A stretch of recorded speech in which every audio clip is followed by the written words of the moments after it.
Hey there everyone, this is Jeff Perkins with JD Cutlery putting together a quick video on the brand new Zero Tolerance ZT0393. This is a Rick Hinderer design, definitely based off of the limited edition Zero Tolerances that Rick Hinderer has done in the past. Very slick little knife. Really happy with the way these operate. Overall fit and finish, that type of thing, are everything you'd expect from Zero Tolerance. So very happy with all the fit and finish. I will warn people against taking or trying to take the lock bar insert out. This one does not have the little lip that you can grab with pliers, so you gotta be a little bit more ingenuitive to get that out. I'm not really going to go over how I did it, but there is no lip on the lock bar insert on these knives, so getting that little steel lock bar insert out to do your anodizing can be quite a tricky little task. I'm going to go ahead and hit the overall specs on these knives real quick. Overall length is 8.25 inches. Closed, you're looking at 4.75 inches. Blade length is 3.5 inches, and it is made of the CPM 20CV. It is DLC coated on the flat and then satin ground for the actual cutting edge. So very sharp look, very sharp knife. 5 ounces is the weight on it. You are looking at a titanium handle that has G10, I guess you don't really want to call them inserts because they're not insert into anything, probably more of an overlay. And they do have Hinderer's pattern as far as the grip in the G10, which does help make them rather grippy. Now these do come from Zero Tolerance, anodized blue, but you know me, we don't need to leave anything the way it comes, or why have it? Okay, so we will go ahead and hit these one at a time. As you can see, I got 10 in. We got quite a variety. I did go ahead and do buffing on a lot of these. The coloring with the buffing is definitely really nice. Let's see. So pretty eye-popping with the buffing, making a definite difference in how bright they are, that type of thing. I am going to start off with well, maybe I'll go side by side. One buffed versus one not buffed. So, as we take a look here, like I said, you've got your G10 overlay. It's got a reversible spot for your pocket clip, and it is designed just like the Rick Hinderer hardware, and it will accept the Rick Hinderer hardware, so you can do some customizing on these. So that is kind of a neat setup there. Your pivot is pretty cool. This is the end of the pivot screw, and it's locked in place by the G10 overlay. You do have one screw holding it here, one screw holding your cap in, 2 screws holding your pivot, another screw right there in the center. Very nice little knives. Flipping action on these is nice and smooth. Got a little bit of oil in there. Like I said, you've got your DLC coating and a satin finished, very sharp blade that has that semi-compound ground there. Serial on this one is 0759. Again, 393, Hinderer design, CPM 20CV steel. Stuff is crazy sharp, man. These knives come incredibly sharp. Really happy with the way they look. This one we did a green with a blue fade. So looks really sharp, nice and buffed out, really makes the color pop on these. Here's one that I didn't buff. This one is I want to call it camouflage green. You've got multiple different greens. Then I did a blue stone wash to give it a more subdued look instead of the super bright, because I do have a wide variety of customers. Some of them like it buffed up and bright. As you can see, these definitely are. You do have two barrel inserts that or spacers that hold everything together. There is a steel tapered screw on both sides of these that hold that in place. So nice design. Lockup on all of these is nice and early. This one's about 20%, and they center up pretty nicely. Some of them tend to be a hair to the non-lock bar side, but it's so minor that you really can't tell. And actually this one looks like it's perfectly on. The G10 acts as your over travel to ensure that you can't go too far with that frame lock. And of course it does have your steel lock bar insert. I really like the way this fits in the hand. Very nice and comfortable. Sharp little knife. Really excited about that. So, like I said, this is the multiple color green with a blue stone wash.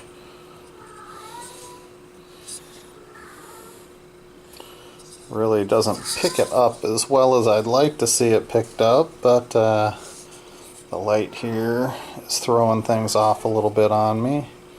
But it does have a nice blue stone wash to it. Again, pretty centered up. This one is a slight bit off to that side, but it's not anything that's rubbing. I mean, zero tolerances have a habit of coming in that way. They did come in a slight bit off. Some of them were perfect, some of them were a slight bit off. I adjust them the best I can to get them that way, but even when they come from the factory, they're not perfect. But cool color pattern. I really like this one. Again, they flip like champs. This one's got nice early lockup, probably 10-15% on it. Man, they just feel so good in the hand, and it's a nice loud smack as that sucker locks in there. So let's go with a double fade. We got green into high voltage blue, back into green, and of course, as you can tell, a nice buffed out one.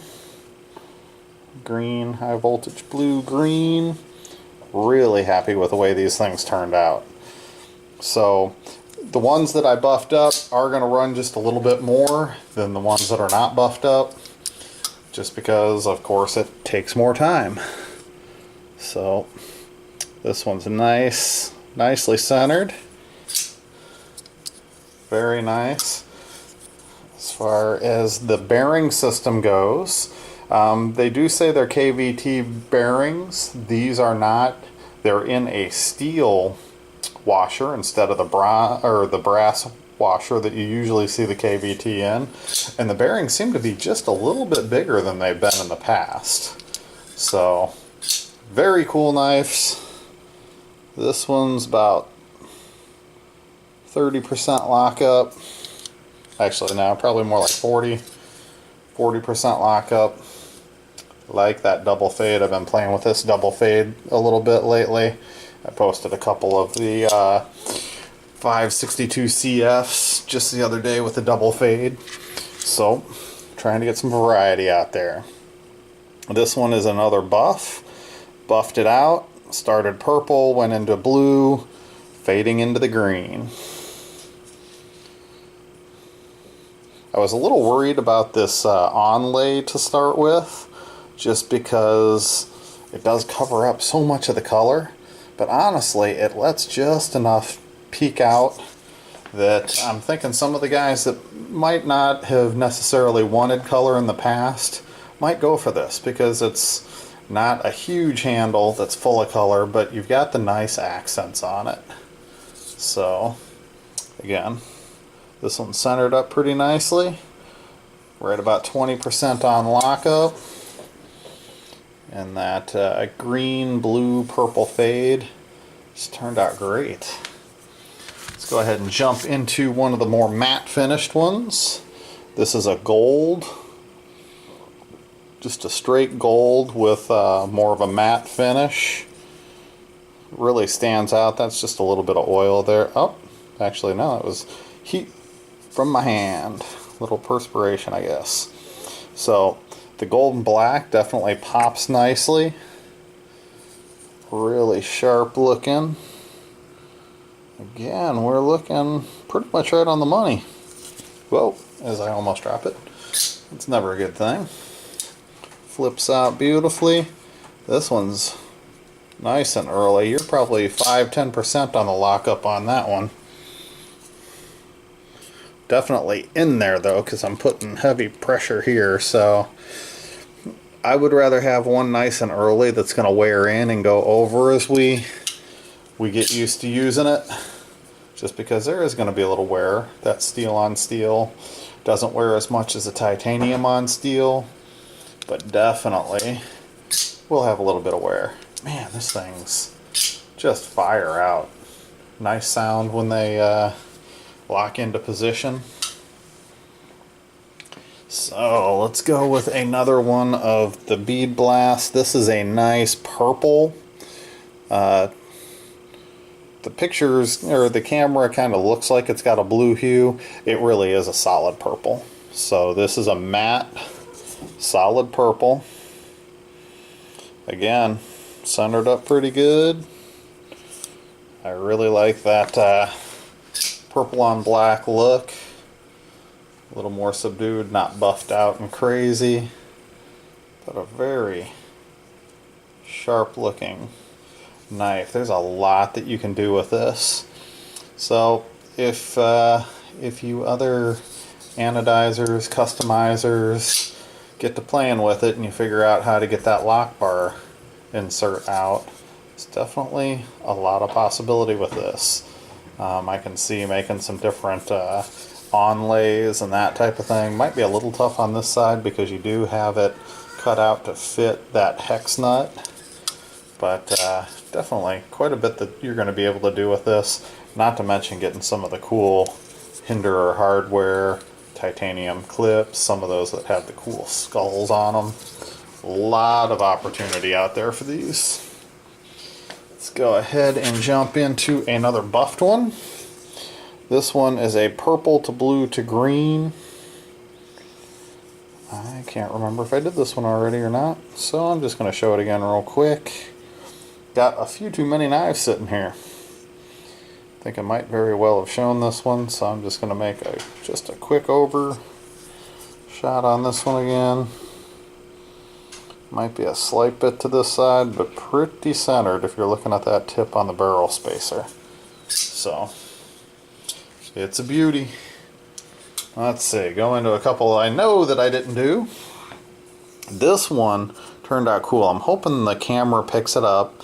I did a nice dark bronze with a bead blast, and then I stone washed it and gave it another bronze coat, and it gives you that kind of flecked up bronze. So you got the bright bronze flecks in the bronze background. Cool looking knife. If you're into subdued but don't want that straight blue that they come, definitely another option for you. Lockup's about 10% on this one, nice and early again. Centered up pretty well. This one I think is just a hair to this side, but even if you look at that, you can see the light through these things, and you can tell there's absolutely no rub in there. That is the barrel spacer there that you're looking at. But when you look down here, you can tell on the front that they are almost perfectly in, just a hair off on a couple of these. But cool knife. I am excited about these. We have the Knife Expo 2018 this weekend. I will post some of these on the website. And a number of these will go to the show that won't be on the website until after the show if they don't sell. This one is a cool gold in the light blue. I really liked this one. This is the first time I've done this color fade. It's a nice light blue faded right into the gold. Cool looking color pattern. Centered up nicely. And again, lockup is nice and early, 10-15%. They are just so sharp looking. I really like what I'm going to be able to do with these. I wish I had 20 instead of 10, because these are going to sell. I always wanted one of the limited edition in these to work on, but this is a cool knife. Now, you could take, now I take that back. You would have to, if you wanted to go with more of a titanium look, we might be able to cut this off and fade it down in, so you'd have all titanium in the back. That might look kind of cool, but you would have the two screws for the barrel spacers showing on each side. Might be a little goofy here with this screw as well. So I don't know, just kind of talking out loud. Might be a possibility there, but this is pretty sharp. Nice golden blue. Looks like we got two left. This one is a high voltage blue into purple. Real eye popper. It's almost a teal into purple, but high voltage blue teal. It's kind of right on the edge. But man, that purple blue fade is crazy. I really like the way these turned out. I just couldn't help it. The fades give these things just so much more appeal. There's no question that this is a customized 393. The straight blue that they do is just a flat blue. So that's the other reason I really like the buffing. Clearly, if I'm going to do a blue, I'm going to take it to the next level, buff it up, give it some serious shine, throw a fade on it, and see how they go. Again, nice early lockup. And she's centered. So, cool looking knives. Last one is a pretty sharp looking fade. Again, buffed out. We went bronze into purple. So this is the lower voltage, bronze into purple. It is going to fingerprint up some. Not too badly though. Got a little funkiness in there. So that purple, bronze into purple is such a sharp color pattern, but it tends to fingerprint up just a little bit. I mean, you can see that's fingerprinted up. So still pretty sharp looking. Nice bronze. Centered up pretty nicely. And again, nice early lockup. Well, I think these are yet again another big win for Zero Tolerance. They do such a good job of partnering up with these custom designers to come up with just some of the coolest designs out there. You can't go wrong. At the price point, there's really no beating these knives. Made in America. Price point is very nice on these. Actually, I've got to get that listed, unfortunately. I got so excited about working on these knives tonight, I didn't pull up what the price is going to be. So I guess you'll have to check that out on either Instagram or on my website. These will be posted in the next couple days. Like I said, I will be holding some back. So if you're interested, go ahead and reach out to me. The website is www.jdcutlery.com. And if you want to email me, it's just jeff@jdcutlery.com. Well, thank you for tuning in. I cannot wait to get the other two titanium models that ZT has coming out. I hear the Sinkovich model might actually already be in the mail to me. So we'll see when those come in. Unfortunately, it won't be before the show from the looks of it. Thank you for tuning in and have a good one. We'll see you on the next one.